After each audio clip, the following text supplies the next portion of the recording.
Allah Subhanahu wa taala. Allah Azza wa Jalla atas perkenannya kita semua masih diberikan taufik serta hidayah, diberikan nikmat iman, nikmat Islam, nikmat ukhuwah, nikmat berjamaah, nikmat untuk bertolabul ilmi, dan tentu saja kita dapat bersilaturahim dengan saudara-saudari kita di seluruh Nusantara. Dan tentu saja nikmat yang lainnya yang begitu banyak, yang begitu luas, yang kita tidak akan pernah bisa hitung satu demi satunya. Namun demikian, sebagai salah satu bentuk wujud syukur kita kepada Allah Subhanahu wa taala, marilah kita hadirkan jiwa raga kita untuk menuntut ilmu dari salah satu guru kita. Salawat serta salam tak lupa pula kita tumpah curahkan kepada uswah kita, qudwah kita, Nabiullah Muhammad sallallahu alaihi wasallam ibni Abdillah, berikut kepada keluarganya, para sahabatnya, para tabi'in, para tabi'in, para ulama, dan tentu saja kepada kita semua yang hadir di kajian Oase Ilmu bersama pekerja mengaji ini. Dan insya Allah pada hari ini, tepat di hari Rabu, hari ke-18 di bulan Jumadil Ula 1443 Hijriah, atau bertepatan dengan tanggal 21 Desember 2021, kita akan menyimak kembali ilmu dari salah satu guru kita, yakni Al-Ustadz Farhan Abu Furaihan LCMA Hafizahullah Ta'ala, yang akan melanjutkan kembali pembahasan kitab tentang Asbab Sa'adatil Usroh, atau kitab tentang sebab-sebab kebahagiaan dalam berumah tangga, kitab yang disusun oleh Syekh Sulaiman Ar-Ruhaili Hafizahullah Ta'ala. Dan jamaah sekalian, sebelum Al-Ustadz Farhan memulai kajian ini, kami ingin menyampaikan terlebih dahulu terkait dengan tata tertib ataupun juga adab kajian online ini. Baiklah jemaah sekalian, bismillahirrahmanirrahim. Adab yang pertama, marilah kita jadikan kajian ini sebagai sarana tholabul ilmi, meluruskan niat kita dengan niat yang tulus, niat yang ikhlas, mengikat ilmu ini dengan tulisan-tulisan kita, kemudian juga senantiasa menjaga aurat, beradab majelis yang mulia sesuai dengan syariah Islam. Berikutnya adab yang kedua, jamaah sekalian mohon yang hadir dalam Zoom meeting ini, mohon menggunakan nama asli, tidak menggunakan nama perangkat, gadget, ataupun juga nama-nama lainnya. Setelah join, mohon mengkondisikan agar mikrofonnya dalam kondisi off, dan wabil khusus bagi jamaah akhwat untuk menonaktifkan fitur kamera pada aplikasi Zoom Meeting ini. Berikutnya di adab yang ketiga, jamaah sekalian, bagi jamaah yang ingin bertanya, insya Allah nanti di sesi kedua nanti kami akan membuka peluang, membuka waktu untuk menyampaikan pertanyaan yang akan dijawab oleh Al-Ustadz Farhan. Kemudian juga pertanyaan tersebut boleh disampaikan secara langsung, secara interaktif, ataupun juga dapat disampaikan melalui WA ke 08122272234557. Selanjutnya, bagi jemaah yang bertanya melalui WA, mohon mengetik terlebih dahulu domisili kota dan pertanyaan, gitu ya. Insya Allah kami akan merahasiakan nama penanya khusus untuk di bab kajian serial rumah tangga ini.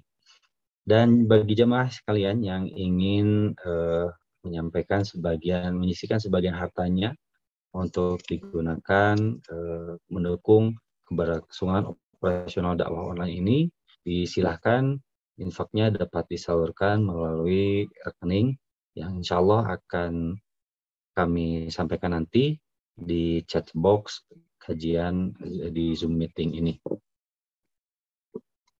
Dan juga jemaah sekalian, untuk itu kami informasikan kembali bagi jemaah yang hadir, mohon untuk menggunakan nama aslinya, tidak berupa nama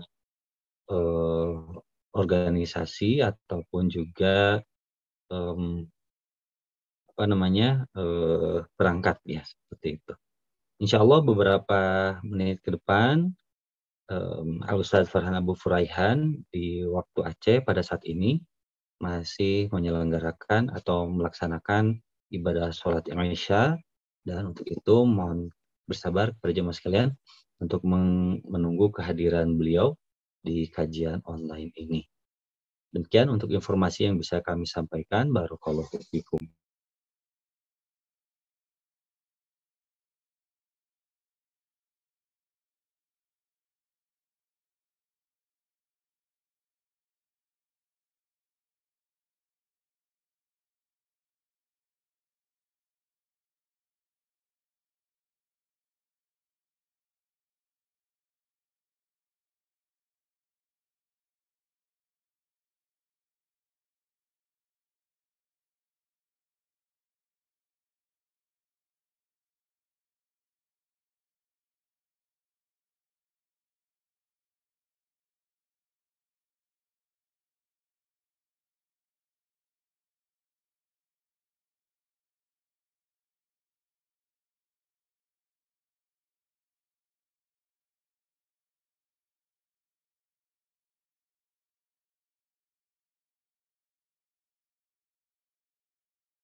Assalamualaikum Ustaz.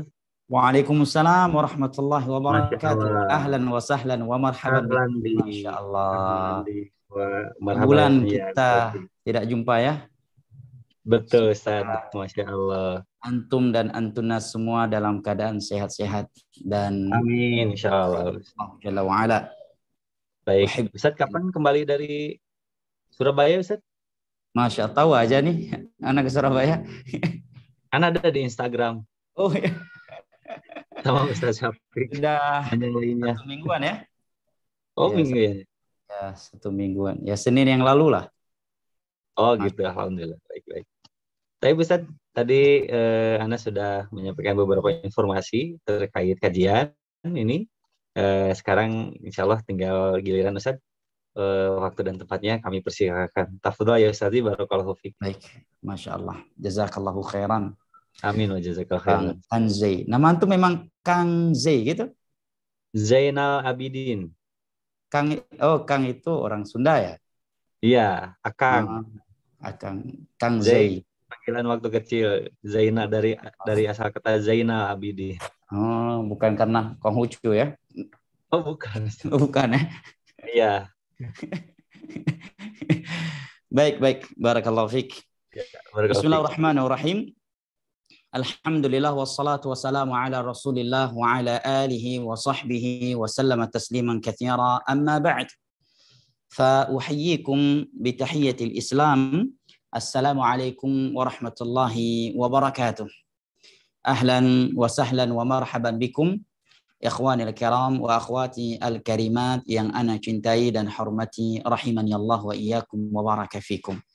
Masya Allah, kurang lebih 1 bulan ya. Sepertinya 1 bulan kita nggak jumpa, betul Kang Zai? Ya, karena beberapa pertemuan sebelumnya qadarullah udzur ya. Ada 1 bulan kita nggak jumpa? 3 minggu mungkin Ustaz.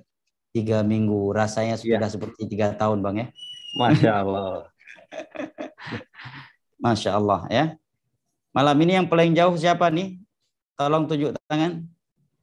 Yang paling jauh, biasanya ada yang dari London Ustaz. London. Nah, sepertinya belum hadir. Baik. Siapa yang paling jauh selain dari London malam ini? Silakan Bersama dulu boleh. kita. Udah 1 bulan ini Kak. Nggak jumpa kita kurang lebih. Ayo tunjuk tangan. Siapa lagi yang juga jauh? Oh ini ada yang resen, siapa nih?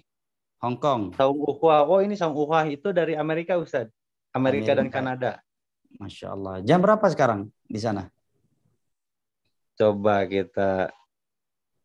Nah, jam dunia mana? Silakan. Jam berapa di Amerika atau di Kanada sana? Sekarang di Amerika jam 8.16 pagi, Ustadz. Oh, Masya Allah. Kalau Hong Kong, Anda lupa nih, padahal udah pernah ke Hong Kong. Jam berapa sekarang ya? Kawan-kawan yang ikuti dari Hong Kong? Yang dari Hong Kong, aduh, Anda juga lupa lagi, Ustaz. Ada tadi Anda tunjuk pernah ke Hong Kong, Ustaz? Udah pernah, tapi lupa jam berapa sekarang di sana. Oh iya.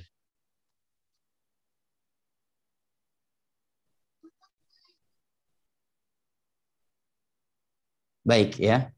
Berarti tidak ada yang sudah larut malam ya di tempatnya ya, agar kita bisa kondisikan kajian kita malam hari ini. Ada yang sudah larut malam di tempatnya saat ini? Siapa yang sudah sangat larut malam di tempatnya saat ini? Tolong tunjuk tangan.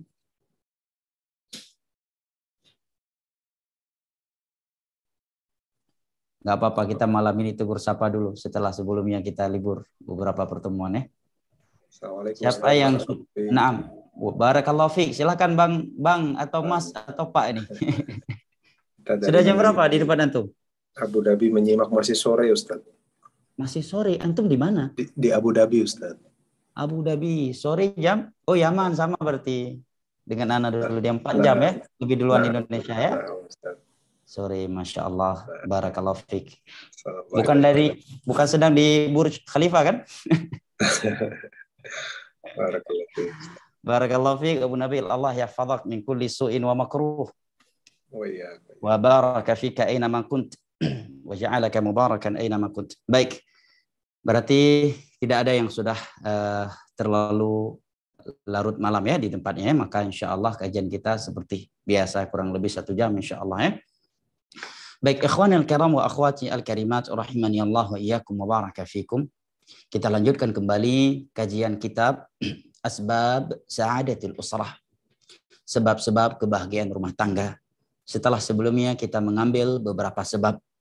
Dan kembali saya ingatkan diri saya pribadi dan antum atau antuna semua yang saya cintai dan hormati, rahimani Allah wa iyyakum wa baraka fikum, bahwa tidak ada satupun di antara kita kecuali menginginkan kebahagiaan untuk rumah tangganya. Baik dia telah menikah maupun dia belum nikah. Karena kalimat rumah tangga tidak mesti sudah punya pasangan hidup. Ya, kita duduk atau kita tinggal bersama kedua orang tua kita dan saudara-saudara kandung kita, ini juga disebut sebagai rumah tangga. Nah, dan lebih luas dari itu apabila seorang telah memiliki anak istri. Karena tiada arti dari suatu rumah tangga atau pernikahan apabila tidak ada kebahagiaan di dalamnya.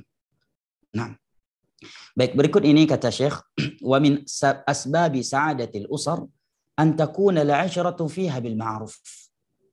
Dan di antara sebab kebahagiaan rumah tangga adalah di mana rumah tangga dia tersebut dia bina dengan perbuatan yang ma'ruf. Dia mempergauli anggota keluarganya dengan cara yang ma'ruf. Allah Jalla wa'ala berfirman di dalam surat An-Nisa ayat ke-19. Wa'ashiruhunna bil ma'ruf. Dan pergaulilah istri-istri kalian dengan cara yang ma'ruf. Baik, ikhwanil kiram wa akhwati al-karimat. Kata konteks ma'ruf ini salah satu dari kata yang sering disebutkan dalam Al-Quran. Berulang kali penyebutannya dalam Al-Quranul Karim dan hadis-hadis Nabi SAW. Para ulama menegaskan atau menerangkan bahwa ma'ruf itu mencakup 2 ma'ruf. Ma'ruf syar'an wa ma'ruf 'urfan. Yang pertama ma'ruf secara syar'i, yaitu setiap sesuatu yang diperintah atau dianjurkan oleh Al-Qur'anul Karim dan hadis-hadis Nabi sallallahu alaihi wasallam. Ini namanya ma'ruf syar'an. Yang kedua adalah al-ma'rufu 'urfan. Sesuatu yang baik, bagus menurut 'urf ya, manusia. Selama 'urf tersebut ya, tidak melanggar norma-norma agama. Maka firman Allah Jalla wa'ala di atas yang berbunyi wa'ashiruhunna bil ma'ruf, yang memberikan perintah kepada kita kaum suami untuk bersikap ma'ruf kepada istri-istri kita. Ya. Ini mencakup ma'ruf secara syar'i dan ma'ruf secara 'uruf. Sebagai contoh, waktu itu dicontohkan oleh guru kami Syekh Abdullah Al-Mar'i ketika kami mempelajari ilmu usulul fiqh di sisi beliau.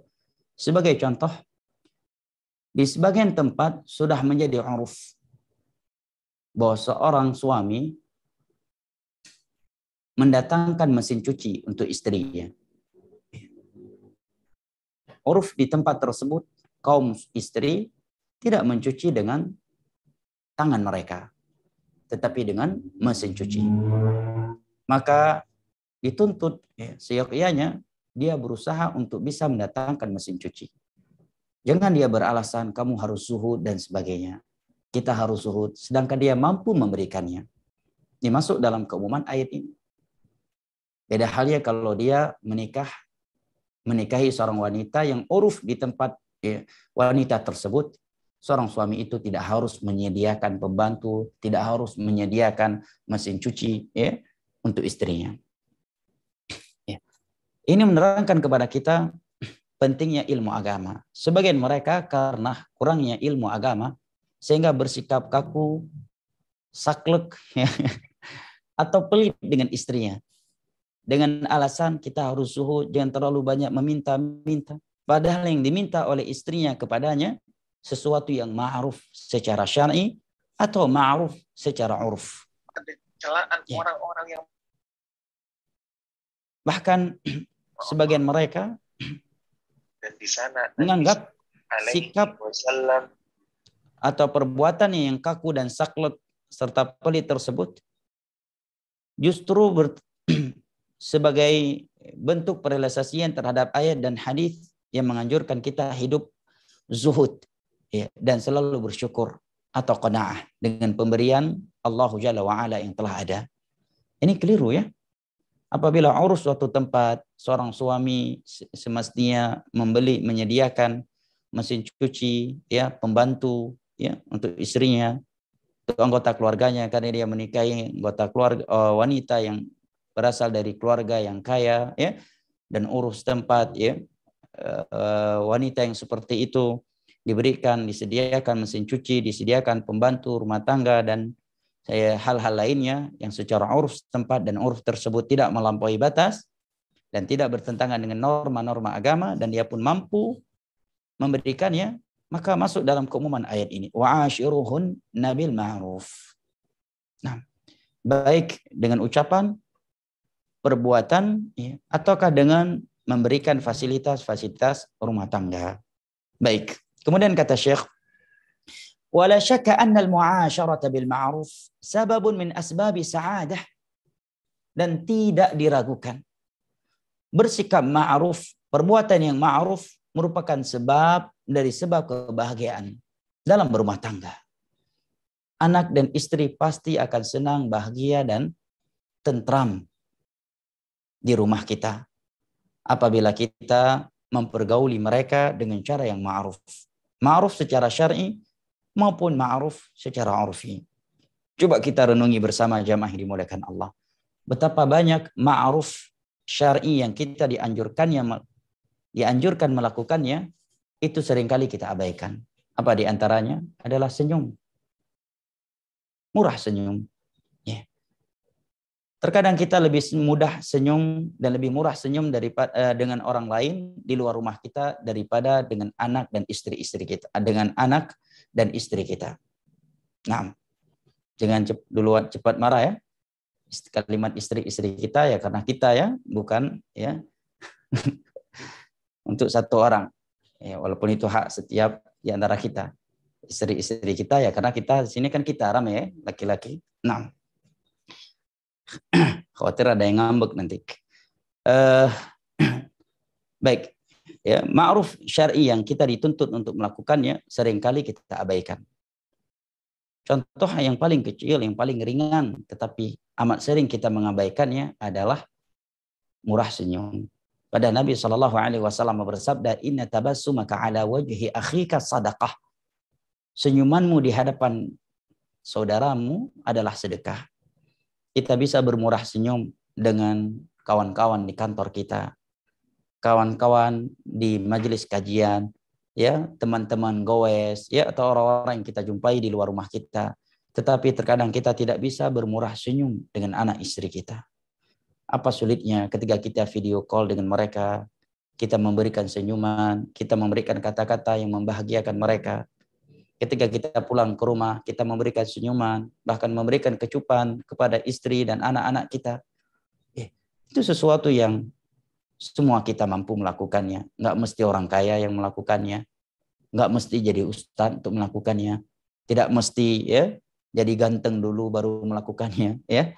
Nah, maka kata Syekh, wal mu'asyaratu bil ma'ruf mathlubatun min az-zawj wa mathlubatun min az-zawjah wa mathlubatun min kulli al-usrah.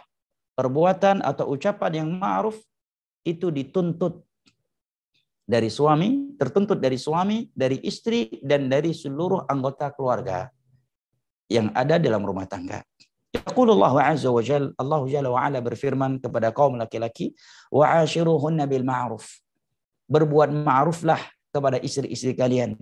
Dan Allah juga berfirman, walahunna mithlu alladhi 'alaihinna bil ma'ruf.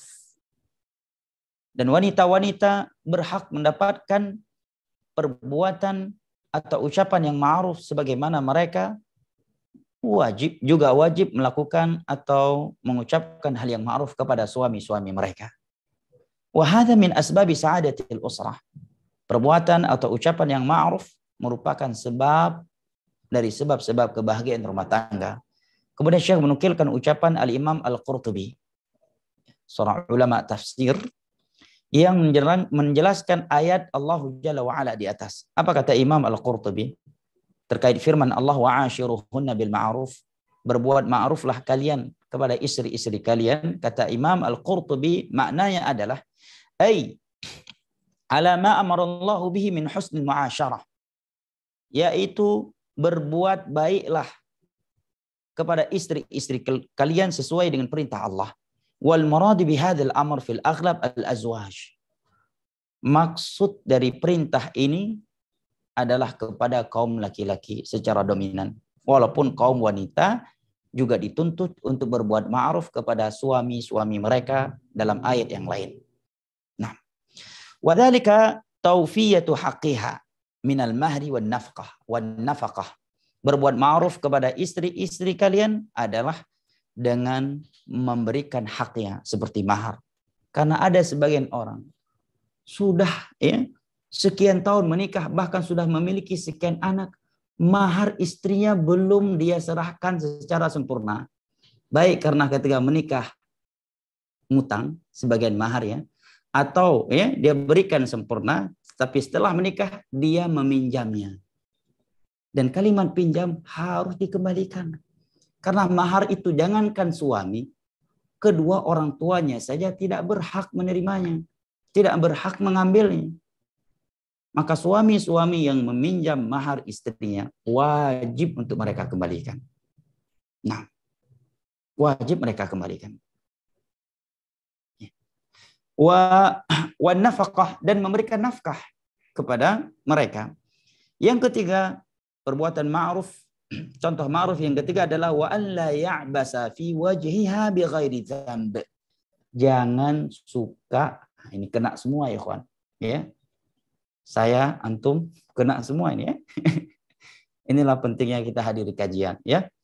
Yang menyampaikan kajian ya terkena tersindir juga, jamaahnya juga tersindir ya.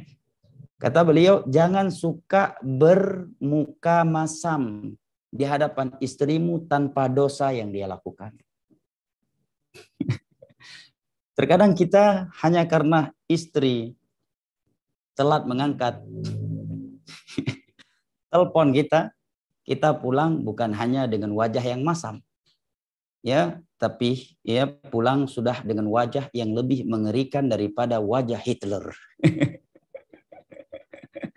Ya, lebih mengerikan daripada wajah Hitler. Masya Allah ya. Wajahnya wajah Rambo, wajah Arnold ya. Allah musta'an. Padahal istri tidak mengangkat HP kita karena sedang ganti pampers anak-anak kita, sedang masak nasi buat kita, sedang nyapu, sedang nyetrika baju kita, sedang mandi, sedang membersihkan kamar tidur kita, ya, atau hal-hal yang lainnya.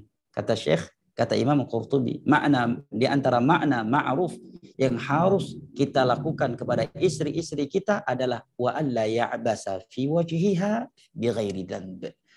Jangan bermuka masam. Jangan bermuka masam di depan istrimu tanpa dosa yang dia lakukan. Tanpa dosa yang dia lakukan. Yang keempat, wa an yakuna muntariqan fil qaul la fadhan wala ghalidhan. Hendaknya seorang suami itu bertutur kata yang lembut. Lembut kata-katanya.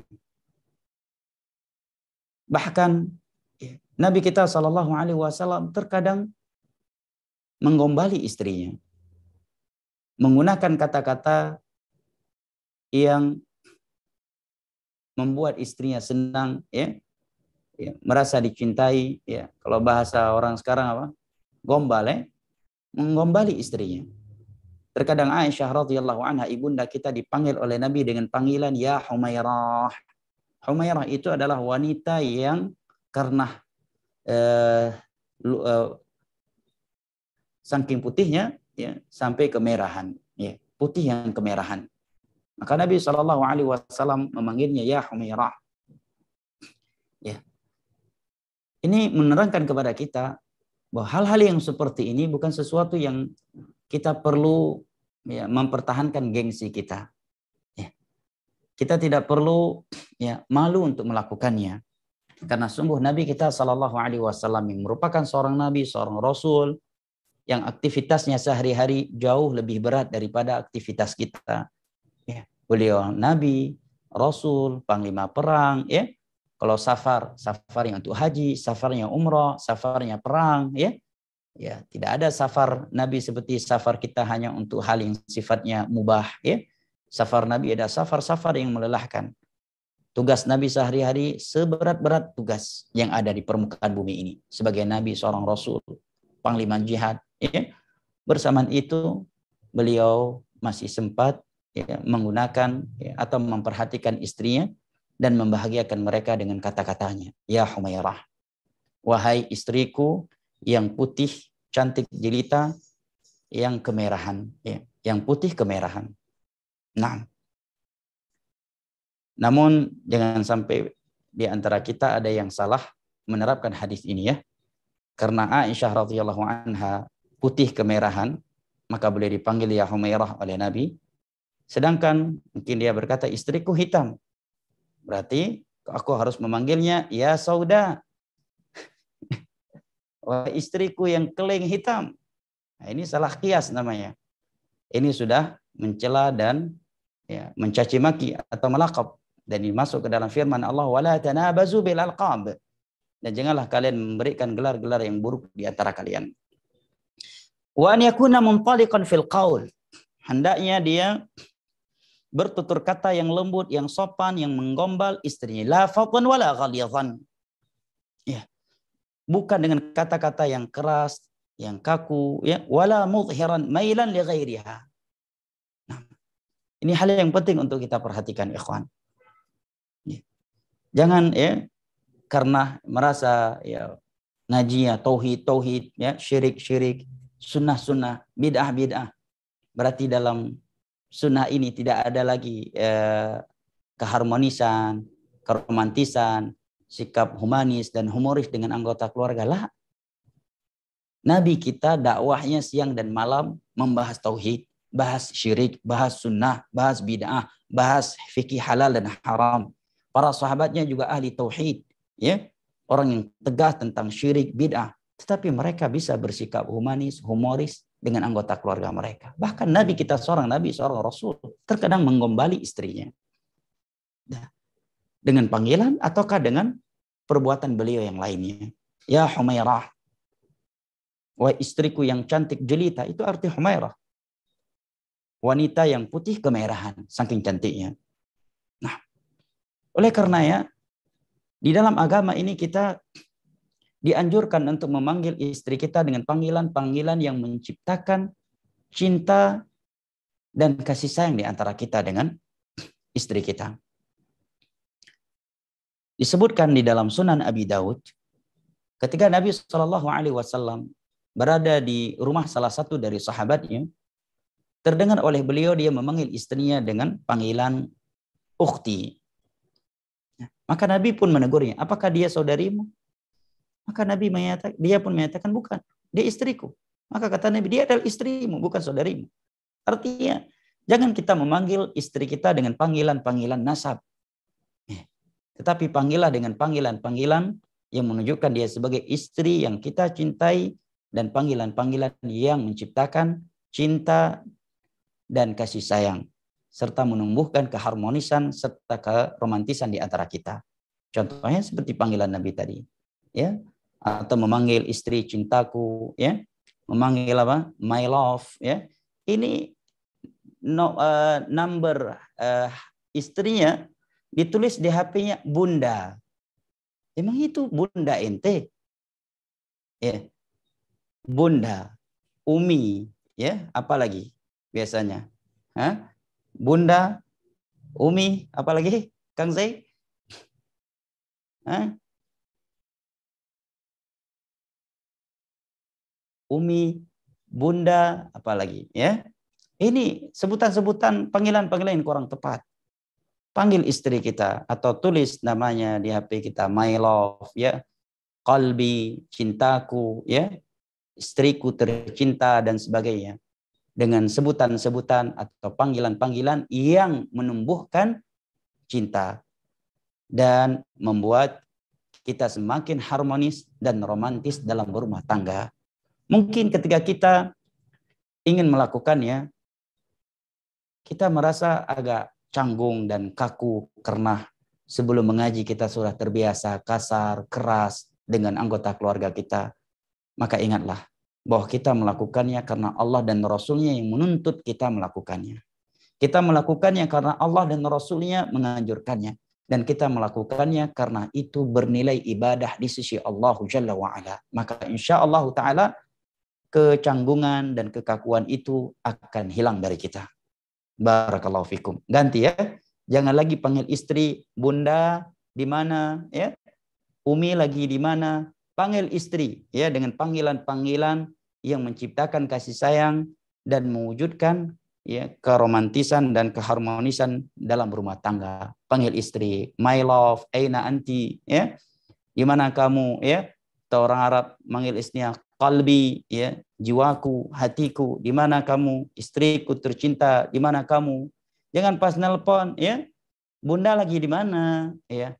Abi, ya, udah di depan pintu masjid ini pulang kajian. Dan menganggap itu udah paling mesra. Itu keliru. Abi, emangnya ente ayahnya istri ente? Panggil istri bunda, emangnya dia bunda ente? Panggil, my love di mana? Qalbi di mana? Ya. Ya. Cintamu sudah menunggumu di depan pintu masjid dari tadi nih. Jangan panggil, ya, jangan menyebutkan diri ayah sudah dari tadi nunggu di sini. Ya. Sebutkan dengan sebutan-sebutan yang menciptakan ya, kecintaan, dia menumbuhkan ya, sakinah, mawaddah dan rahmah di antara kita. Dan itu dilakukan oleh Nabi SAW. Beliau memanggil ibunda kita dengan panggilan ya Humairah. Engkau adalah wanita yang paling aku cintai. Ya. Naam. Akhwanul kiram wa akhwati al-karimat rahimani Allah wa iyyakum wa baraka fikum. Yang kelima kata Imam Qurtubi, contoh ma'ruf kelima yang masuk dalam keumuman perintah Allah dalam ayat wa ashiruhunna bil ma'ruf, berbuat ma'ruflah kalian kepada istri-istri kalian adalah wala mudhiran mailan ila ghairiha. Seorang suami tidak boleh memperlihat kecondongan dirinya kepada selain istrinya. Karena terkadang sebagian suami mengucapkan kata-kata atau bertingkah laku yang membuat si istri mengira si suami tidak sepenuhnya mencintai istrinya. Si suami tidak sepenuhnya setia dengan istrinya. Dia melihat ada kecondongan kepada yang lain. Bahkan dalam Islam kepada istri kita yang sah selain dia saja kita dianjurkan untuk tidak memperlihatkan kecintaan kita kepada dia. Misalkan nih, yang sudah poligami. Coba tunjuk tangan siapa yang sudah poligami? Hah? Coba tunjuk tangan. Siapa yang sudah poligami? Ayo tunjuk tangan. Ada hadiah nanti dari panitia. Ya. Ada? Baik, ini salah satu dari fikih. Afwan, baik. Ya. Salah satu dari fikih yang harus diperhatikan oleh praktisi poligami, kata para ulama, dia tidak boleh memperlihatkan, ya, atau dia dianjurkan untuk tidak memperlihatkan kecondongannya kepada salah satu di antara mereka, di depan salah satu di antara mereka. Adapun Nabi ketika ditanya, beliau menjawabnya karena beliau menjawab hal tersebut sebagai hukum syar'i. Maka disebutkan dalam riwayat yang sahih, Nabi SAW pernah memberikan 1 dirham kepada setiap istrinya.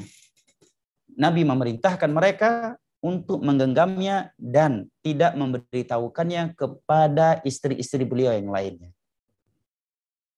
Maka di saat mereka semuanya berkumpul di sisi Nabi, salah satu di antara mereka pun bertanya, wahai Rasulullah, siapakah yang paling engkau cintai dari kami?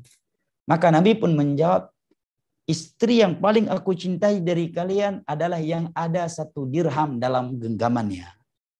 Maka semuanya pergi tersenyum-senyum dan mengira bahwa dirinya adalah istri yang paling dicintai oleh Nabi SAW. Pada semua mereka sudah diberikan 1 dirham dalam genggamannya. Ini fikih. Ya. Ini fikih. Nah, adapun Nabi SAW mengatakan kepada Aisyah, ya, bahwa yang paling aku cintai adalah Khadijah. Bagaimana aku tidak mencintai dia, memiliki jasa ini dan itu. Ya. Yang pertama, Khadijah radhiyallahu anha telah meninggal dunia. Yang kedua, beliau harus menjelaskannya sebagai hukum syar'i. Nah, apabila kepada istri-istrinya dia tidak boleh memperlihatkan kecondongannya di hadapan salah satu di antara mereka, apabila dikhawatirkan akan mengakibatkan keburukan terhadap rumah tangga dia, maka bagaimana dengan mereka yang memperlihatkan kecondongan dirinya kepada wanita-wanita yang tak sah, ya, untuknya, yang bukan istrinya. Nah, di hadapan istrinya ini tidak boleh, jamaah. Hendaknya seorang menjaga perasaan istrinya.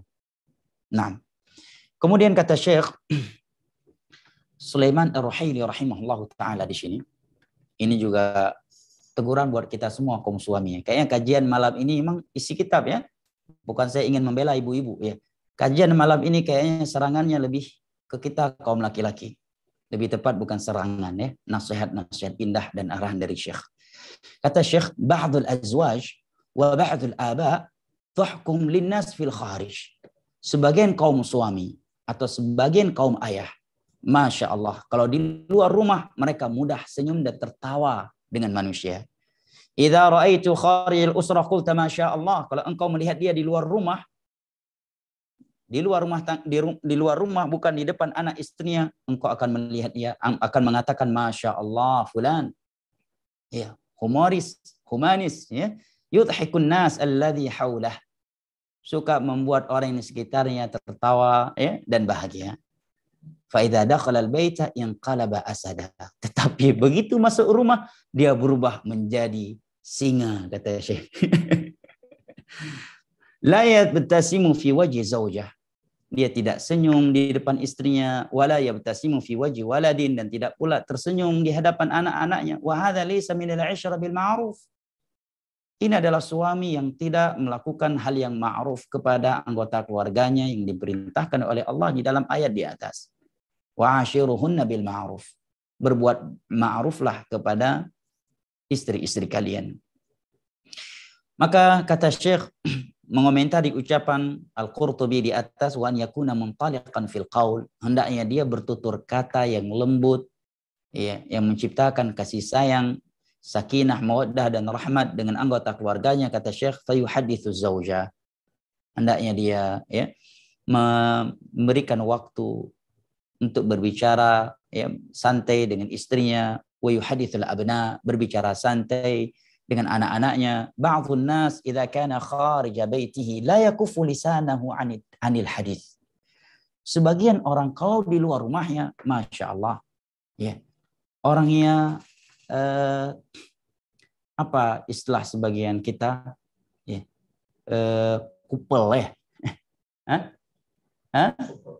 Supel orangnya, ya, Masya Allah, orangnya supel, orangnya humoris, ya, dan ramah, ya. Kalau di luar rumah, Masya Allah, ya, selalu, ya, menghibur orang lain dengan ucapan-ucapannya. Seperti yang dikatakan oleh orang awam, sultan majlis. Kalau ada suatu majlis, dia adalah sultan di majlis tersebut. Dia yang menguasai majlis tersebut, yang membuat orang tertawa, tersenyum, bahagia dengan ucapan dan cerita-ceritanya. Fa idza dakhala al-baita, tetapi begitu pulang ke rumah, imbakama, jadi jaim dia. Apa jaim? Jaga image, ya. Fala yakadu yatakallam, jarang berbicara, ya, lebih sering diam. Wa in takallama kana faddan ghalidha, walau berbicara tetapi, ya, ucapannya keras, ya, terlalu, ya, kaku. Wa hadza laysa min al-'ishra bil ma'ruf. Ini bukan perkara ma'ruf, ya, yang diperintahkan oleh Allah dan Rasul-Nya. Wa yuhaqqiqu lil usra asyaqa, dan sikap yang seperti ini akan menciptakan kesengsaraan untuk anggota keluarganya. Ya. Sungguh seorang istri dan anak-anak akan sengsara dan tidak nyaman ketika melihat ayah mereka dengan wajah yang masam, melihat ayah mereka kalau berbicara dengan mereka, berbicara dengan kaku, tidak bersikap humanis, tidak bisa bersikap humoris dengan mereka. Tentu mereka tidak akan nyaman berada di dalam rumah dan ayah mereka atau suaminya seperti itu. Baik, ikhwanul kiram wa akhwati al-karimat rahimani Allah wa iyyakum wa baraka fikum. Kata Syekh, qala Ibnu Abbas radhiyallahu anhuma. Abdullah bin Abbas radhiyallahu anhuma pernah berkata, "Inni uhibbu an atazayyana lil mar'ati kama uhibbu an tatazayyana li al mar'ah." Aku berdandan untuk istriku sebagaimana aku menginginkan dari istriku, sebagaimana aku ingin istriku berdandan untukku. Karena Allah Jalla wa Ala berfirman, walahunna mithlul ladzi 'alaihinna bil ma'ruf. Sesungguhnya istri-istri kalian memiliki hak untuk kalian perlakukan dengan cara yang ma'ruf, sebagaimana mereka berkewajiban untuk memperlakukan kalian dengan cara yang ma'ruf. Abdullah bin Abbas radhiyallahu anhuma berkata dengan ayat ini, aku suka berdandan, berpenampilan tampan, bersih, wangi, rapi untuk istriku, sebagaimana aku ingin dia berdandan terlihat cantik, ya, bersih, wangi, dan rapi di depanku.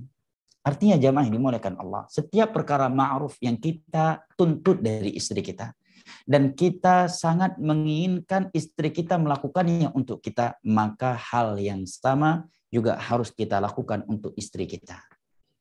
Nah, contohnya dalam berdandan.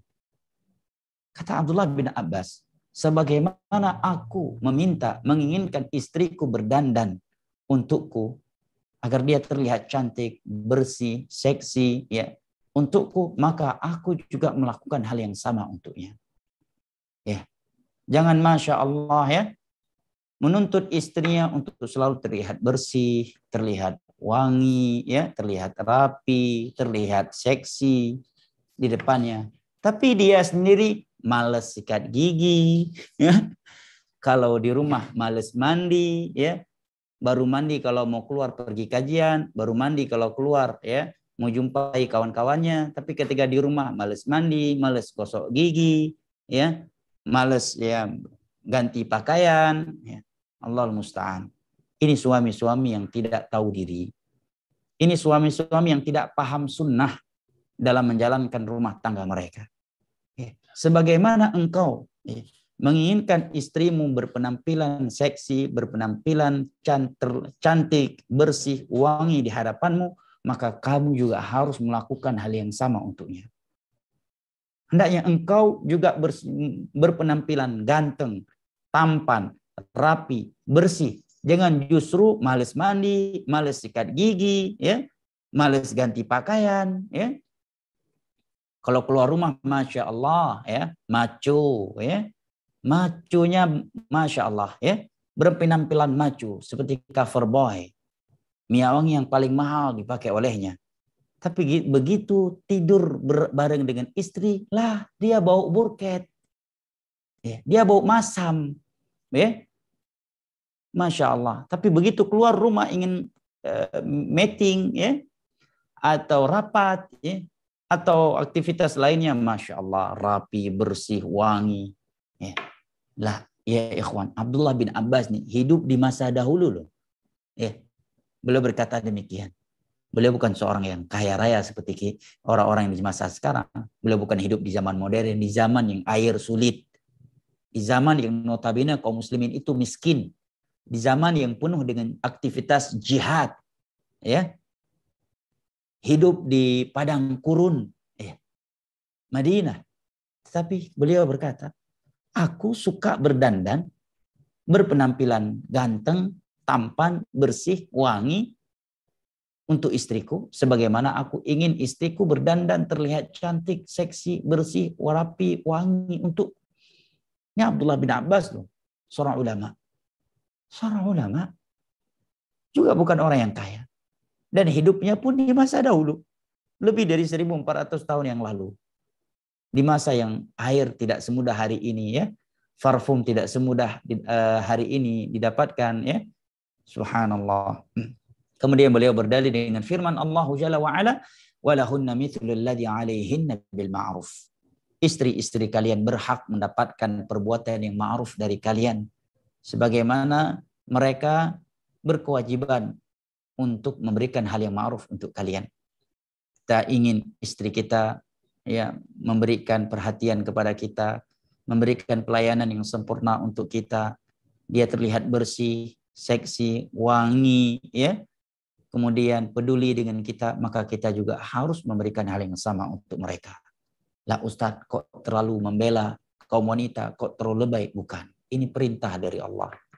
Ini ayat Al-Quran. Ya. Ini bukan tuntutan dari Ustadz. Ya. Ini materi bukan dari Ustadz, bukan dari Syekh, atau dari Kiai. Tetapi ini adalah isi ayat Al-Quran. Ini ayat suci. Al-Quranul Karim. Wa'ashiruhunna bil ma'ruf. Berbuat ma'ruflah kepada istri-istri kalian. Walahunna mithlul ladzi 'alaihinna bil ma'ruf. Mereka memiliki hak untuk dipergauli dengan cara yang ma'ruf sebagaimana mereka berkewajiban untuk memberikan hal yang ma'ruf kepada kalian. Dan ingatlah, tatkala kita mungkin sedikit merasa berat, merasa malu, merasa kaku dan canggung untuk melakukan hal yang ma'ruf kepada istri kita, baik dengan ucapan atau perbuatan, ingatlah ini adalah ibadah. Yang akan kita lakukan adalah ibadah yang Allah anjurkan. Jadi nggak perlu malu, nggak perlu merasa canggung, dan tidak perlu merasa kaku untuk melakukannya. Karena ini bernilai ibadah. Dan Allah yang memerintahkannya langsung dalam Al-Quranul Karim. Allah turunkan perintah ini dari 7 lapis langit. Ikhwanil kiram wa akhwati al-karimat rahimani Allah wa iyyakum wa baraka fikum. Kata Syekh Sulaiman Ar-Ruhaili, fa idza buniyatil buyutu 'ala al-'ashrah al-hasanah tahaqqaqatis sa'adatu. Apabila rumah tangga itu dibangun di atas al-'ashrah hasanah, muamalah yang baik ya, di atas ucapan-ucapan yang baik, di atas perbuatan-perbuatan yang baik secara seksama, maka akan terwujudkan as-sa'adah, kebahagiaan dalam rumah tangga. Yaqulu Nabi sallallahu alaihi wasallam, Nabi sallallahu alaihi wasallam bersabda, khairukum li ahli wa ana khairukum li ahli. Sebaik-baik kalian adalah yang paling baik terhadap keluarganya, anak istrinya. Dan aku adalah orang yang terbaik untuk keluargaku. Ikhwanil kiram wa akhwati al-karimat rahimani Allah wa iyyakum wa baraka fikum. Sekali lagi, Nabi yang berkata demikian, beliau seorang Nabi, beliau seorang Rasul, siang dan malam ia mengajak kepada tauhid, memperingatkan manusia dari bahaya syirik, membahas sunnah, membahas bid'ah. Tetapi beliau juga ya menuntut kepada kita dan menuntun kita untuk bersikap humoris, humanis, dan ma'ruf kepada anak istri kita.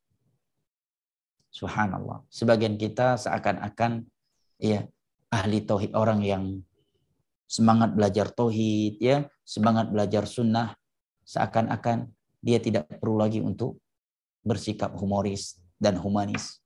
Seakan-akan orang yang gemar ikut kajian membahas tentang tauhid, syirik, sunnah, bid'ah ya, kehidupannya tidak lagi perlu bersikap gombal dengan istrinya, tidak perlu lagi menciptakan keharmonisan dan keromantisan dalam rumah tangganya. Nah ini Nabi kita sallallahu alaihi wasallam. Ya. Nabi Rasul ya seringkali menggombali istri-istri. Terkadang beliau memanggil ibunda kita ya Humairah, wahai istriku yang tercantik. Saking cantiknya ia kemerahan, ia putih kemerahan. Ini Abdullah bin Abbas seorang ulama, beliau ulama. Ulama. Tapi lihat apa kata beliau. Ini uhibbu an atazayyan lil mar'ah. Aku suka berdandan berpenampilan tampan, ganteng, bersih, wangi, rapi untuk istriku. Sebagaimana aku ingin istriku berdandan terlihat cantik, bersih, rapi untuk. Ini yang sedang kita bacakan jamaah, bukan novel Romeo atau apalah ya. Bukan pula ya cerita dari sinetron Korea lah. Ini Abdullah bin Abbas, seorang ulama yang hidup di masa dahulu. Subhanallah. Ini menerangkan kepada kita bahwa ahli tauhid dan ahli sunnah adalah orang-orang yang paling humoris, yang paling humanis, yang paling ramah, yang paling lembut, yang paling memperhatikan sakinah, mawaddah dan rahmat untuk rumah tangganya bersama anak istrinya. Baik ikhwani al-kiram wa akhwati al-karimat rahimani Allah wa iyyakum wa baraka fikum. Kiranya ini yang dapat kita kaji pada malam hari ini. Sisa waktu yang masih ada, saya persilahkan jika ada kritikan, masukan atau hal lainnya yang ingin disampaikan. Dan sisa pembahasan insya Allah kita lanjutkan kembali pada pertemuan berikutnya. Barakallahu fikum. Baik, alhamdulillah, barakallahu fiik ya Ustazi, alhamdulillah. Tak terasa kita sudah akhiri dan kita memasuki sesi kedua, sesi tanya jawab. Bagi jemaah yang ingin bertanya, disilahkan pertanyaannya dapat secara interaktif melalui tombol raise hand terlebih dahulu. Nanti insya Allah oleh panitia akan dibukakan atau di open mic-nya. Dan sambil menunggu pertanyaan melalui raise hand atau interaktif, panitia akan bacakan terlebih dahulu pertanyaan yang masuk melalui WA tanya jawab pekerja mengaji. Bismillahirrahmanirrahim. Assalamualaikum warahmatullahi wabarakatuh. Ya Ustazi, mohon pencerahannya, apabila istri diharuskan taat kepada suami, apakah ada syarat yang spesifik kepada suami yang bagaimana kita harus taat? Seringkali yang terjadi, istri sudah berusaha sekuat tenaga mentaati suami, namun sikap suami banyak yang tidak sesuai dengan yang dibahas di kajian. Tetapi kebanyakan istri yang dianggap kurang qanaah, tidak sabar, dan lain-lain. Padahal istri itu kan harus dibimbing. Istri punya perasaan juga. Dulu di keluarganya sebelum menikah diperlakukan dengan baik oleh keluarga. Begitu memasuki bahtera rumah tangga, sudah berkorban banyak hal, tetapi hatinya sering sedih karena perlakuan suami. Itu Ustaz pertanyaan yang pertama. Masya Allah. Ya, demikianlah kalau kita mendengar curhat dari sebagian istri. Dan berbeda lagi nantinya kalau kita mendengar curhat dari sebagian suami. Ya. Baik, barakallahu fik. Jawaban yang pertama, barakallahu fik, hidup ini adalah ujian. Ya. Jadikanlah ujian-ujian tersebut sebagai pintu-pintu surgamu. Ya. Mungkin kalau kita tidak mencari akhirat dalam mengalah, bersabar, ya, dalam menyikapi sikap pasangan hidup kita dalam berumah tangga, mungkin kita akan stres, kita akan frustasi, kita akan merasa hidup ini seperti kurang bahagia atau tersiksa. Tapi apabila kita menjadikan sikap-sikap yang tak indah dan tak terpuji tersebut dari pasangan kita, kalau anti adalah seorang istri dari suami anti jadikan itu sebagai ujian, ya, yang dapat dijadikan sebagai pintu-pintu surga, maka insya Allah ini akan, ya, meringankan diri anti dan akan, ya, menghibur hati anti. Ini yang pertama. Yang kedua, tentunya kondisi seorang wanita ketika dia sudah berumah tangga tidak lagi seperti ketika ia masih gadis. Di sisi kedua orang tua dan anggota keluarganya yang lainnya. Ketika dia sudah menjadi seorang istri, dituntut untuk bersikap lebih dewasa, lebih bersabar, dan memilih lebih mengalah. Bukankah di dalam sebuah hadis Nabi SAW menyebutkan, seandainya seorang suami marah kepada istrinya bukan karena suatu kesalahan yang ia lakukan, maka wanita salihah yang merupakan penduduk surga Allah Jalla wa'ala di hari kiamat kelak adalah dia yang mengambil tangan suaminya, meminta maaf, ya, walaupun dia tidak salah. Kemudian berkata, aku tidak akan tidur sampai engkau memaafkan diriku. Padahal dia tidak melakukan kesalahan apapun. Bersamaan itu Nabi tetap menganjurkan agar dia yang mengalah dan agar dia yang minta maaf. Kenapa? Karena suami itu makhluk yang egois. Kaum suami secara umum Allah ciptakan lebih egois daripada kaum istri. Kaum suami secara umum lebih sulit meminta maaf dan mengalah dengan istrinya ketimbang kaum wanita. Sedangkan syaitan tidak ingin rumah tangga kaum muslimin itu jalan dengan sakinah, mawaddah, dan rahmah. Dan dia selalu berupaya untuk menjadikan apa saja sebagai sebab perceraian dan perpisahan di antara dua pasangan suami istri. Nah, agar pintu-pintu syaitan itu tertutup dan dia tidak mampu merusakkan hubungan di antara kita dalam rumah tangga, maka Allah Jalla wa'ala menganjurkan kaum wanita untuk meminta maaf dan mengalah walaupun mereka tidak salah. Dan itu menjadi pintu surga buat mereka. Jawaban berikutnya terkait ketentuan dalam mentaati suami. Jawaban yang pertama adalah la ta'ata li makhluqin fi ma'siyatil khaliq. Seseorang tidak boleh taat kepada seorang makhluk apabila dia harus bermaksiat kepada sang pencipta, Allah Jalla wa ala Rabbul alamin. Ketentuan yang kedua, fattaqullaha mastata'tum. Bertakwalah kepada Allah Jalla wa ala semampu kamu. Apabila perintah-perintah Allah Jalla wa'ala itu boleh ditinggalkan apabila kita tidak mampu melakukannya, apalagi dengan perintah selain perintah Allah Jalla wa'ala. Bukankah Allah Jalla wa'ala menyebutkan dari lisan Nabi sallallahu alaihi wasallam dalam hadis yang sahih, ya, idza amartukum bi amrin fa'tu minhu mastata'tum. Apabila aku memerintahkan kalian dengan suatu perintah, maka lakukanlah semampu kalian. Apalagi perintah seorang suami. Akan tetapi agar pintu-pintu syaitan tidak terbuka untuk merusakkan hubungan rumah tangga kita, hendaknya seorang istri apabila sedang tidak mampu, sedang tidak sanggup menjalankan perintah atau keinginan-keinginan suaminya, untuk mengklarifikasi, memberikan penjelasan, kemudian meminta maaf. Maka seorang suami yang benar-benar takut kepada Allah dan saleh, dia akan memaklumi, dia akan memaafkan walaupun awal-awalnya dia tetap gengsi, seakan-akan dia tidak memaafkan walaupun dia hati kecilnya memaafkannya. Kemudian yang berikutnya, tetaplah istiqamah dalam beriman dan beramal saleh. Karena apabila kita tetap beriman dan beramal saleh, pastilah kita akan dicintai oleh hamba-hamba Allah yang dicintai oleh Allah. Seandainya suami kita adalah orang yang dicintai oleh Allah, karena keimanan dan kesalehannya, pasti akan mencintai kita selama kita masih di atas iman dan di atas amal saleh. Allah Jalla wa'ala berfirman di dalam surat Maryam di akhir-akhir surat, innal ladzina amanu wa 'amilus salihati sayaj'alu lahumur rahmanu wudda.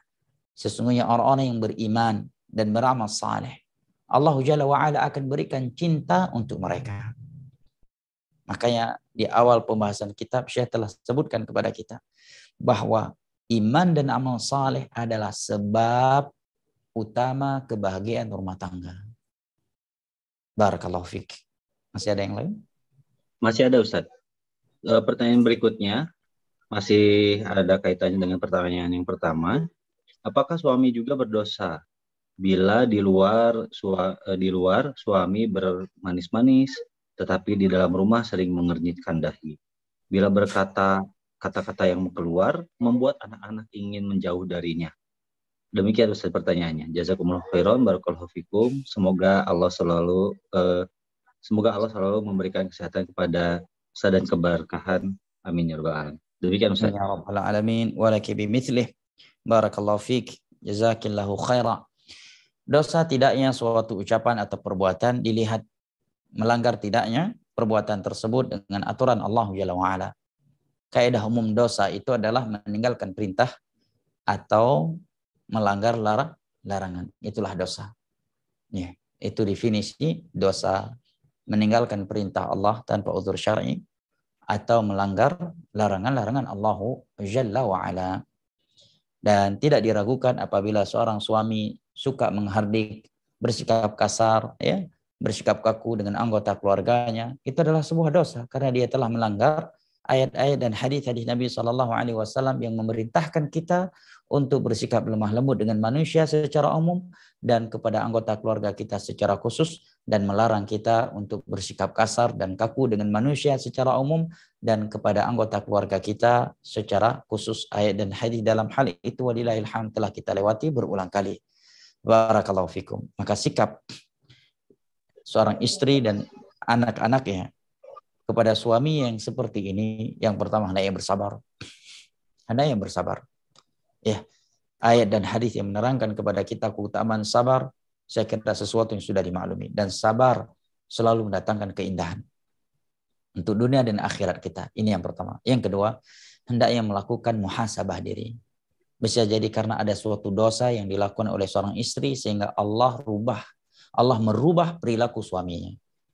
Disebutkan oleh Al-Imam Ibnu Al-Qayyim rahimahullahu taala, sebagian ulama salaf mengatakan, diriku tahu bahwa diriku telah jatuh ke dalam maksiat atau melakukan suatu dosa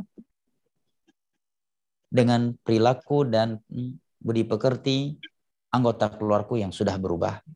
Dan di dalam sebuah hadis yang sahih, Nabi SAW bersabda, "Ma tawaddathnani fayafruqa illa bi dhanbin ahdatha ahaduhuma." Tidaklah ada dua orang yang saling cinta mencintai kemudian mereka berpisah bersih tegang kecuali karena ada satu dosa yang dilakukan oleh satu di antara mereka. Nah, maka perbanyaklah istighfar, ya, bertobat kepada Allah Jalla wa'ala. Yang berikutnya memperbanyak amal saleh, karena seorang suami yang kaku dan keras terhadap anak dan istrinya, pasti ketika pulang ke rumah melihat istrinya sedang baca Al-Quran, melihat istrinya sedang nyapu, melihat istrinya sedang memasak, melihat istrinya sedang mengganti pampers anak-anaknya, melihat istrinya sedang sholat sunnah, sedang mendengar kajian, pasti akan luluh hati. Ya, pasti hati kecilnya berkata, betapa diriku keras selama ini kepada kepada istri dan anak-anakku. Betapa diriku kaku dengan mereka. Nah, yang terakhir, hendaknya sering-sering melihat kepada wanita-wanita yang terlihat jelas suaminya tidak lebih baik daripada suami anti. Kehidupannya tidak lebih bahagia daripada kehidupan anti. Agar anti selalu bersyukur kepada Allah Jalla wa'ala atas nikmat pernikahan dan nikmat suami yang telah Allah berikan. Bukankah Rasulullah SAW bersabda, "Unzuru ila man huwa asfala minkum wa la tanzuru ila man huwa fawqakum dzalika ajdaru an la tazdaru ni'matallahi 'alaikum." Lihatlah kepada orang-orang yang jauh di bawah kalian dalam urusan dunia. Janganlah kalian melihat kepada orang yang lebih sempurna dunianya daripada kalian. Ya. Agar kalian tidak merendahkan nikmat yang telah Allah Jalla wa'ala berikan kepada kalian. Nah, wallahu ta'ala alam bisawab. Semoga Allah memperbaiki ya kita dan suami saudari kita yang bertanya. Amin ya rabbal alamin. Innahu waliyyu dzalika wal qadiru alaih. Baik, alhamdulillah. Berikutnya ini sudah ada yang raise hand, Ustaz, jauh-jauh dari Amerika, Ummu Amr di ahlan wa sahlan. Wah ya, silakan Ummu Amr. Ahlan wa sahlan wa marhaban bik. Alhamdulillah. Jazakumullahu khairan, Kang Zaid dan Ustadz. Alhamdulillah, jazakumullah atas penjelasan Ustadz di materi hari ini. Ustadz, ini mohon nasihat dan penjelasannya. Yang pertama adalah bila ada hubungan suami istri yang sudah terlanjur tidak baik, kemudian si suami pergi dengan alasan ingin mencari penghasilan yang lebih baik. Setelah pergi, tidak ada kabar sama sekali, dan sudah bertahun-tahun, Ustadz. Sampai berapa lama istri harus menunggu, dan dia tidak bisa dikontak sama sekali. Kemudian ada keluarga suami, tetapi keluarga suami semuanya tutup mulut. Jadi apakah saya harus menunggu dan sampai kapan? Yang kedua, bagaimana Ustadz bila di kerabat saya juga ada suaminya yang kasar sama istri, termasuk dalam hal rumah tangga di tempat tidur. Sedangkan si istrinya ini punya beberapa anak yang masih butuh perhatian dan penanganan yang sangat banyak karena masih kecil-kecil. Tetapi kalau sudah ada maunya, tidak bisa ditahan dan akhirnya jadi keruh suasana. Jazakumullahu khairan atas nasihat dan penjelasan Ustadz. Baik, barakallahu fiik ya. Adapun pertanyaan yang pertama, ini hendaknya dikembalikan kepada mahkamah syariat yang ada di tempatnya. Biar mahkamah syariat yang memutuskan keputusan ya terkait rumah tangganya tersebut ya. Terkait suami yang telah pergi sekian lama dan sekian tahun dan tanpa ada kabar, sedangkan keluarganya lebih memilih tutup mulut. Walaupun dalam bab fikih ada pembahasannya, sebagian para ulama mengatakan apabila sudah 1 tahun, sebagian mereka ada yang menyatakan apabila selama sekian bulan, 4 bulan, dan beberapa ulama lain menyatakan ya sampai dengan waktu yang diperkirakan dalam waktu yang seperti itu seorang tidak mungkin masih bisa didapatkan. Nah untuk ya menghilangkan keraguan dan ini lebih baik, lebih selamat dan lebih mencocoki kaedah-kaedah yang para ulama terangkan dalam hal ini, dikembalikan kepada mahkamah syariat. Dan walillahil hamd di Indonesia ada mahkamah syariat, ada KUA yang selesaikan dengan mahkamah syariat dan ya, jelaskan apa yang telah terjadi, nanti mahkamah syariat yang akan memutuskannya. Nah, barakallahu fiik. Dan pernah ada kisah ya di masa Umar ya, seseorang kehilangan suaminya sekian lama ya. Maka diputuskan dia menikah lagi dengan laki lain. Setelah sekian lama suaminya datang lagi. Singkat ceritanya, athar ini jika saya tidak salah ingat disahihkan oleh Syekh Albani dalam silsilah sahihah. Dia pernah ditangkap oleh jin ya, dan dijauhkan dari manusia sekian lama. Kemudian dia dilepaskan kembali. Kemudian ketika dia pulang, istrinya sudah menikah lagi. Dia pun marah-marah. Maka jika saya tidak salah ingat, Umar bin Khattab radhiyallahu anhu mengatakan kepadanya, kamu pergi sekian lama, ya, kemudian datang sekarang permasalahkan istrimu yang telah nikah. Nah, maka kembali lagi kepada ucapan anak di atas, hendaknya dikembalikan kepada mahkamah syariat. Ya, biar mahkamah syariat yang memutuskan hal ini. Nah, terkait hal yang kedua, tentang sebagian suami yang tidak bisa menahan dirinya tatkala dia ingin memenuhi syahwatnya yang sedang bergejolak, dan tentunya itu sesuatu yang tak tercela. Bahkan Nabi SAW bersabda dalam hadis yang diriwayatkan oleh Imam Muslim, wa fi budhi ahadikum sadaqah, sungguh ya hubungan seks yang dilakukan oleh salah satu di antara kalian itu bernilai sedekah. Maka para sahabat pun bertanya, ya Rasulullah, ayadhu ahaduna syahwatu wa yakunu lahu fiha ajr? Wahai Rasulullah, bagaimana hal tersebut? Seseorang melakukan, melampiaskan syahwatnya, kemudian dia mendapatkan pahala sedekah. Maka Nabi SAW pun mengatakan, bukankah kalau dia meletakkannya di tempat yang haram, dia mendapatkan dosanya? Fakadzalika law wadha'a fil halal kana lahu ajr. Maka demikian pula kalau dia meletakkannya di dalam hal yang halal, bagi dia pahalanya. Ini yang pertama. Yang kedua, seorang istri hendaknya pandai-pandai dalam mengalihkan perhatian anak-anaknya. Karena kebutuhan suami yang seperti itu sesuatu yang tidak bisa diundurkan. Nah, karena memang ya, ketika syahwat sedang bergejolak, di saat itulah seorang suami benar-benar yang ingin melakukan hubungan pasangan suami istri dengan istrinya. Yang apabila ya, istri yang menundanya, maka keinginan tersebut akan hilang dan akan mengakibatkan keburukan di antara mereka. Syaitan akan datang memberikan bisikan-bisikan buruk terhadap suaminya. Bisa jadi suami akan memukul, ya, akan lari dari rumah, atau a'yadzan billah akan melampiaskannya dengan cara berzina. Oleh karena Nabi SAW menyatakan, nah, ayyuma imra'atin da'aha, ya, atau ya, idza da'a ar-rajulu zawjatahu falta'ti wa in kanat 'ala at-tanur. Hadis dalam As-Sunan dengan sanad yang sahih.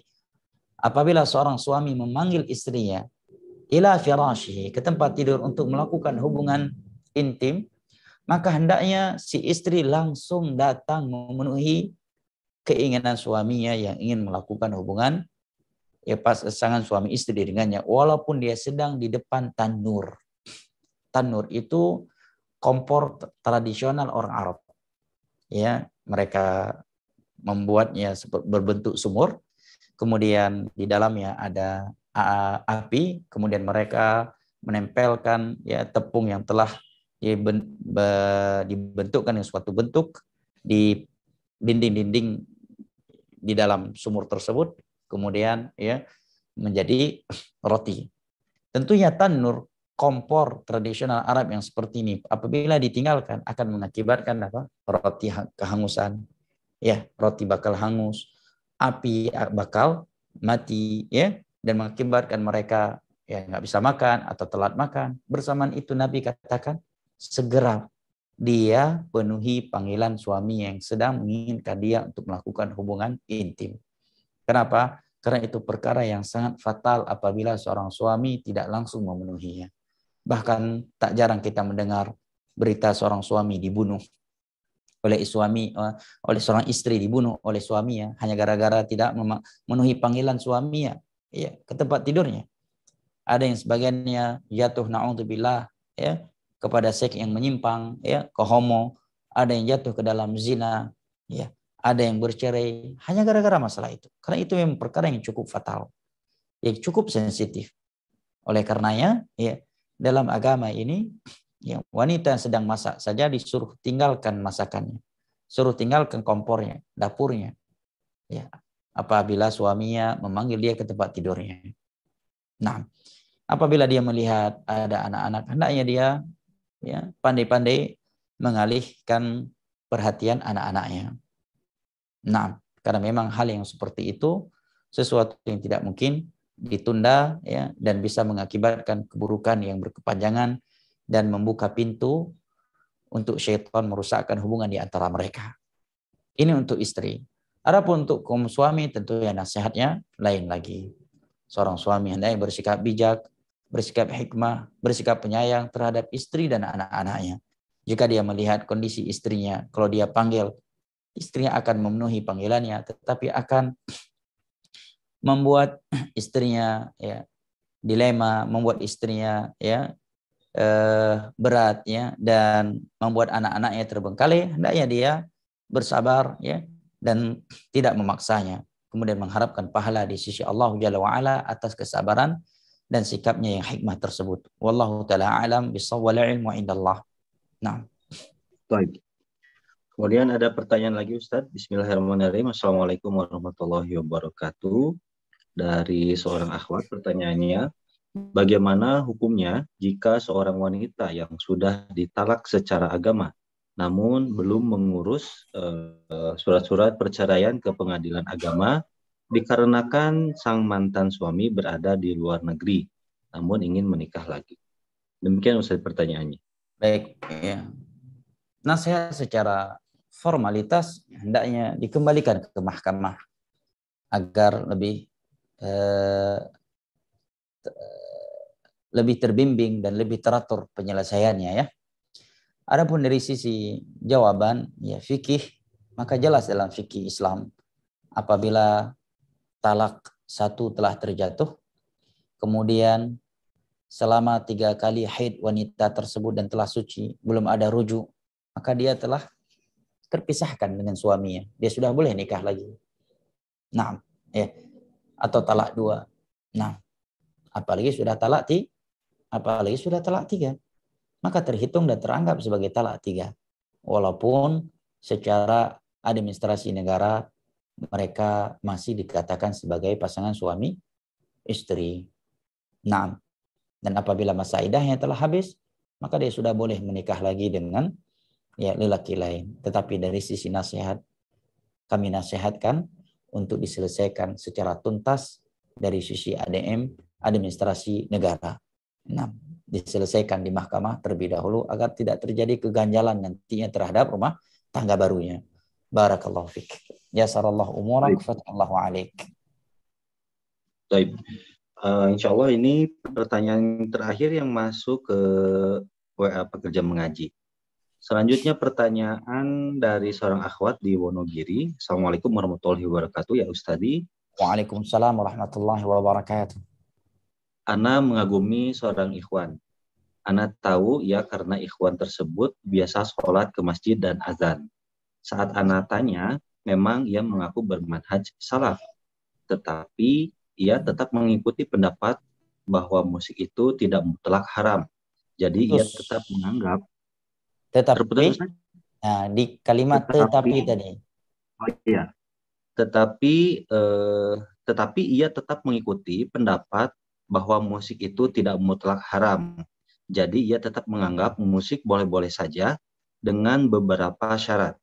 Ustaz, apakah saya pantas menawarkan diri ke ikhwan tersebut? Karena Ana menyukai kelebihannya, tetapi Ana ragu dengan kekurangannya.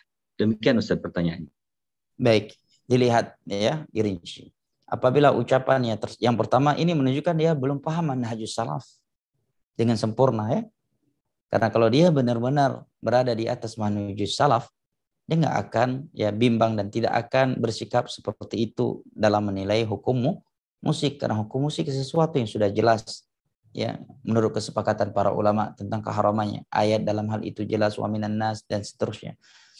Hadis-hadis Nabi, ijma' para sahabat, para tabi'in, tabi'in, 4 imam madhab, dan tidak sedikit dari fuqaha yang menukilkan ijma' dalam hal itu, dan mereka tidak ya mengecualikan ya musik apapun dari itu. Yang mereka kecualikan adalah nasyid yang bukan musik. Padahal di masa Nabi seandainya ada musik, alat musik yang dikecualikan, tentunya banyak ya musik-musik di masa itu yang lebih dengan tanda kutip ya, yang lebih islami daripada musik-musik yang islami di masa sekarang dengan tanda kutip ya. Nah, bersamaan itu tidak ada yang dikecualikan. Yang kedua, dilihat apakah ucapan dia tersebut karena dia masih termakan dan terkena syubhat, sedangkan dia adalah orang yang dikenal jujur dalam beragama, bukan orang yang suka ya mempermainkan agama Allah, bukan orang yang suka ngeyel, tetapi karena penjelasan yang sampai kepadanya belum sempurna, dan seandainya diberikan penjelasan yang ilmiah dengan cara yang hikmah dia akan menerimanya, maka sungguh orang yang seperti ini pantas dijadikan sebagai pasangan hidup apabila dia berada di atas tauhid, bukan pelaku syirik, di atas sunnah, bukan di atas bid'ah, dan cinta ibadah, dan dipastikan akhlaknya benar, baik ya. Tetapi jika orang yang seperti ini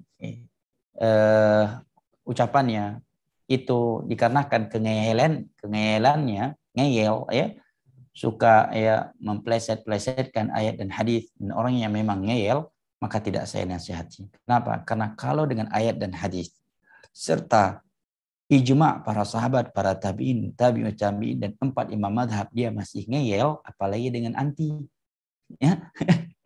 Apalagi dengan anti. Dengan ayat, hadis, ijma' para sahabat, para tabi'in, tabi'ut tabi'in, dan 4 imam madhab saja dia masih mau ngeyel, ya, masih membangkang, apalagi dengan anti. Barakallahu fik.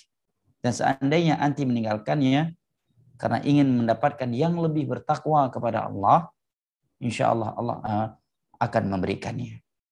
Ya, dan kita berdoa kepada Allah untuk memberikannya kepada anti. Nabi SAW bersabda, innaka lan tada'a syai'an ittiqa'a lillah illa 'awwadahu Allahu khairan min.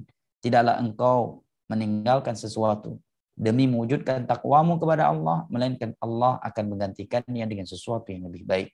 Wa may yattaqillaha yaj'al lahu makhraja. Dan barang siapa yang bertakwa kepada Allah, maka Allah akan selalu memberikannya solusi dan rezeki dari sisi-sisi yang tidak pernah ia prediksi, dan jodoh bagian dari rezeki. Barakallahu fiik. Nah. Baik, alhamdulillah untuk pertanyaan yang masuk ke WA pekerja ngaji sudah habis. Barangkali di channel media Sunnah TV Ustaz ada yang bertanya?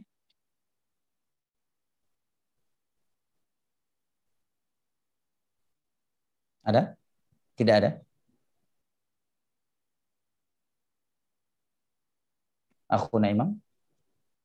Ada? Ada, Masya Allah.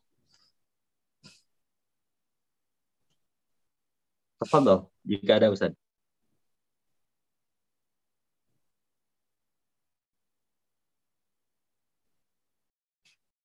Baik ya. Ada pertanyaan dari saudari kita Evi Chandra. Ini perempuan atau laki-laki? Suami yang masih berinteraksi dengan mantan istrinya padahal nggak ada anak. Salahkah kalau istri sekarang cemburu dan suami tidak mau berhenti berinteraksi dengan mantannya?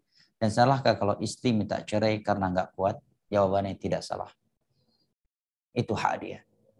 Ya. Dan karena suaminya telah melanggar tujuan utama dari pernikahan. Kalau dikatakan salah, tentunya tidak salah. Ya, justru suamilah yang telah melakukan kesalahan yang fatal ini. Dari sisi salah tidaknya, ya, yang salah adalah suami. Nah, apabila interaksi tersebut adalah interaksi yang ya, membuka pintu syaitan atau dengan bahasa lain zina kecil, ya, bukan karena suatu kebutuhan yang mengharuskan dia berinteraksi dan berkomunikasi dengannya. Dan seorang wanita yang cemburu terhadap suami yang seperti ini menunjukkan kebersihan hati. Yang nggak normal kalau dia nggak cemburu. Dia justru cuek. Suami yang berinteraksi dengan wanita lain yang bukan mahram dengan cara yang ya, mesra, ya. Tetapi kalau dia bisa bersabar dan membenahi suaminya, dia menasihati suaminya, dan menuntun suaminya kepada sesuatu yang lebih baik, dan juga karena mempertimbangkan masa depan anak-anaknya, ya, maka lebih baik dia bersabar, ya, dan sambil menuntun dan membimbing suaminya selama suaminya belum melakukan ya dosa-dosa yang secara syar'i tidak layak lagi dia bertahan dengan suami yang sudah melakukan dosa-dosa yang seperti itu. Naam, barakallahu fik. Wallahu taala alam bisawab. Wala ilmu indallah. Ada yang resen, Ustaz? Baik, silakan. Pak Nabil dari Abu Dhabi, ya. Pak Nabil dari Abu Dhabi. Pak Nabil, ahlan wa sahlan. Barakallahu fik. Na'am, barakallahu fikum Ustaz dan Kang Zai, jamaah semua. Ya, izin menyampaikan pertanyaan Ustaz, ada titipan yang masuk. Assalamualaikum warahmatullahi wabarakatuh. Izin bertanya Ustaz. Waalaikumsalam. Apabila istri mendampingi suami ke acara akad pernikahan atau walimah, apa-apa saja yang diperbolehkan dipakai oleh si istri tersebut? Syukran Ustaz. Masya Allah. Ada ayat dalam hal ini, ya, firman Allah dalam surat Al-Ahzab, "Wala tabarrajna tabarrujal jahiliyatil ula." Ini jawaban yang cukup simpel dan sangat mencakup. Janganlah kalian berdandan seperti kebiasaannya orang-orang wanita-wanita jahiliyah terdahulu. Jangan berdandan keluar rumah. Namun bukan berarti dengan badan yang bau dan mengganggu orang lain. Itu jawabannya. Jangan berdandan yang menarik perhatian kaum laki-laki. Secara rinci, ya, secara rinci dari sisi warna pakaian, dia harus perhatikan dengan warna yang menarik perhatian kaum lelaki terhadap dirinya. Yang kedua, tidak menutup, tidak menampakkan auratnya. Ya. Yang ketiga, auratnya yang bisa menarik perhatian kaum lelaki terhadap dirinya. Dan pendapat yang kuat, ya, aurat wanita adalah dari ujung kaki sampai ujung kepalanya atau ujung rambutnya, kecuali kedua matanya. Walaupun kita bersikap luas, ya, dan berlapang dada jika ada saudari-saudari kita yang tidak menggunakan cadar, karena memang ada sebagian ulama yang berpendapat wajah itu bukan aurat dan cadar itu tidak wajib. Tetapi semua mereka sepakat cadar menjadi wajib bagi wanita yang cantik, dan apabila dia tidak menggunakan cadar akan, ya, menimbulkan fitnah terhadap kaum lelaki, di mana semua mazhab, lebih dari 4 mazhab sepakat dia cantik. Ya. Ini sepakat semua ulama, ya. Cadar baginya menjadi wajib, baik wajah itu dikatakan aurat ataukah bukan, demi menutupi pintu fitnah. Kemudian tidak menggunakan wangian, karena Nabi SAW bersabda, ayyuma imra'atin massat thiban fala taqrabanna masjidana. Wanita mana saja yang menyentuh menggunakan wangian, maka jangan dia masuk ke dalam masjid kami. Makna hadis ini bukan seperti yang dipahami oleh sebagian wanita di tengah-tengah masyarakat kita, bahwa tidak boleh menggunakan parfum itu kalau pergi ke masjid. Ya, berarti kalau bukan ke masjid, ke walimah dan lainnya boleh. Lah, apabila ke masjid saja wanita itu dilarang menggunakan parfum. Padahal dalam beribadah itu kita dianjurkan menggunakan wangi yang rapi, wangi yang harum. Karena itu akan menimbulkan fitnah terhadap kaum laki-laki yang akan dia lewati, apalagi ke selain masjid yang bukan tempat ibadah, yang mana kaum laki-laki jauh lebih hatinya lebih jauh dari Allah Jalla wa Ala ketimbang ketika mereka sedang berada di dalam masjid. Nah, Dan hal-hal lain yang perlu diperhatikan adalah ikhtilat. Hendaknya seorang wanita berusaha untuk tidak berada di dalam ikhtilat dalam kondisi yang tidak darurat atau kebutuhan yang sangat mendesak. Yang berikutnya diperhatikan ada musik ataukah tidak. Seandainya ada musik, hendaknya dia membawa pulang istrinya. Dan itu uzur syar'i untuk tidak menghadiri suatu walimah apabila ada musik di dalamnya. Naam, wallahu taala a'lam bisawab wal ilmu indallah. Baik, rupanya ini ada pertanyaan lagi, boleh Ustaz? Sangat menarik sekali ini temanya. Silakan. Dari London Ustaz yang ingin bertanya Ustaz. Dari Inggris. Tafadhol Firly. Ibu Firly. Ya. Ahlan wa sahlan wa marhaban. Masyaallah. Assalamualaikum warahmatullahi wabarakatuh Ustaz. Waalaikumsalam warahmatullahi wabarakatuh. Tafadhali barakallahu fiik. Wa fiik barakallahu Ustaz.